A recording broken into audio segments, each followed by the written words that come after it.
Well, I want to say greetings to those of you who call yourselves Christians. Well, this time I want to be just a little bit more personal here and share some things. So, I recently lost a dear, dear loved one, very close to me. She was not like she was a spiritual mom to me.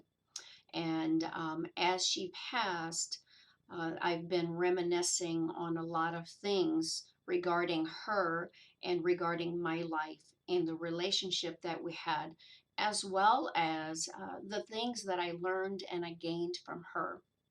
And so, as I contemplated that, first of all, I contemplated, and I thought about who she was as a person.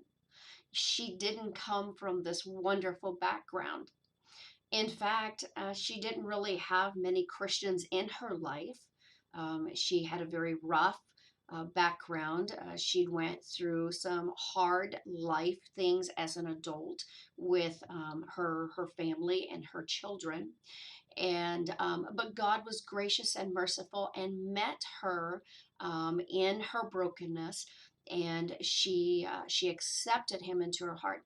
Now, from that point forward, she was very, if you want to say, enthused about the Lord. She had a heart for the Lord, and she wanted people to see that the Lord was worth following. Jesus was worth following, and God is worth being sovereign in our lives. But the reality, as I contemplated and looked at her in her ways and her behaviors and in her life and in her relationships, the reality is that she was a very rough person. She had been hardened by many things in her life, and she was middle aged as she when she come to know the Lord, and so she had a lot there in her life. Can you relate to that? I know I sure can. And consequently, unfortunately, though she shared the Lord and she shared things about the Lord and the truths of God, and invited people to accept Jesus into her heart, her personality and the roughness often got in the way, and so she had very complicated relationships in her life. And at times it was that way with myself as well. I didn't come to know the Lord till my middle 20s. And so I understood that. But the complications came oftentimes in the roughness of who she was.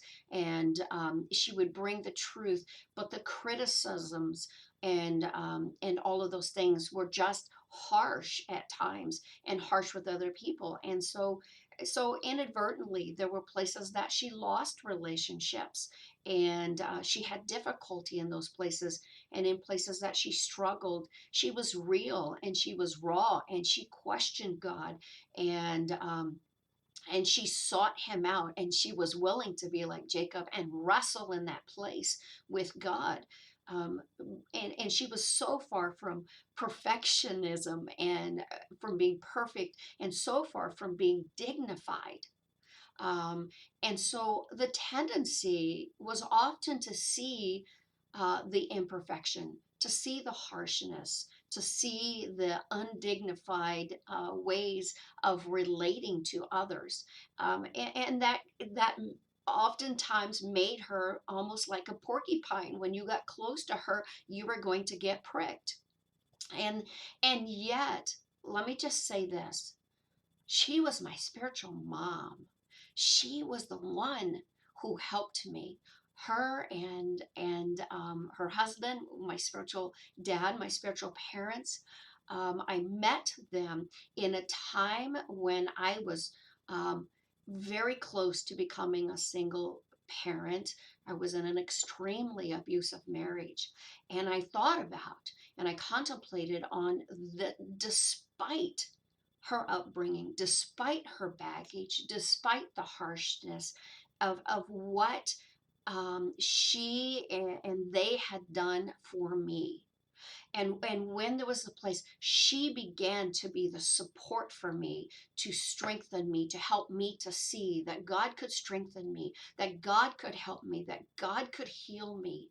And to eventually bringing other people in the church around me with my young ones, and helping us to places of safety, um, and healing and growth.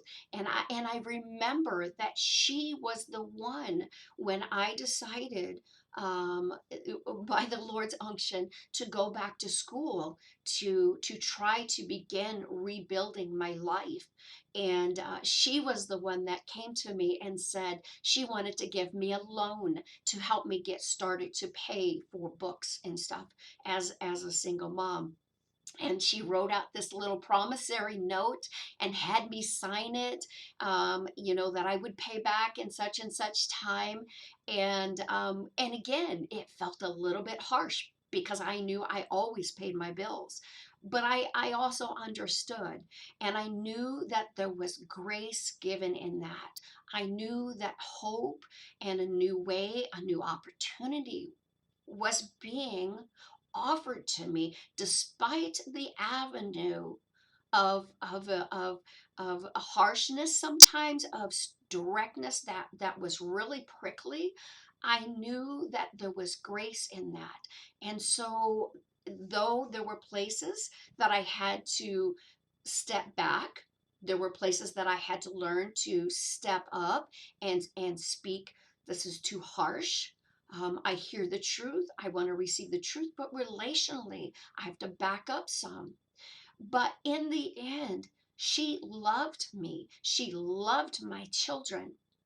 And she gave me that first opportunity to rebuild life, to support me, to stand with me.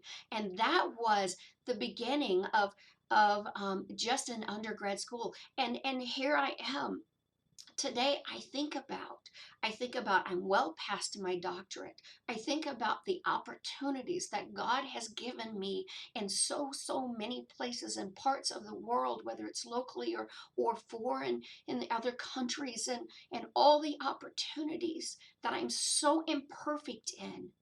And yet God uses me, and I know she has fruit in that she will, and she is now partaking in the fruit of everything and every place and every heart that God uses me to touch in my imperfections, and sometimes in my harshness, and sometimes in my clumsiness. um, God still uses me. And so today, if you call yourself a Christian, I just want to tell you, take heart. Take heart that God sees you, that God knows you, that God isn't about you becoming perfect, but He wants to complete you by being complete in you. He wants to be there. He wants to use you and love you and love others through you. And so I just want to read here, um, in Philippians 1:25, and it's, or I'm sorry, Philippians 1:6, and it says that Paul says that I am confident of this, that He, God, who began a good work in you, will carry it on to completion. Will carry it on to completion. Now, there are some verses, or some translations, I should say, that say perfection. But the reality is that if you look back at the root word of perfection, it's often considered completion, to make us complete until we are complete fully in Him. And that's a lifetime journey. We'll never reach perfectionism in the world's way of being, no flaws, no mistakes, no sin, any of that. That will never be until we are with Him, just as my spiritual mom is now. And so I just want to tell you, take heart that He sees you, that He loves you, that He can love in and through you, and that you are in the right place. Take heart. Keep doing what He's called you to do. Keep pushing in, keep loving, and receive his love as well. So God bless you today.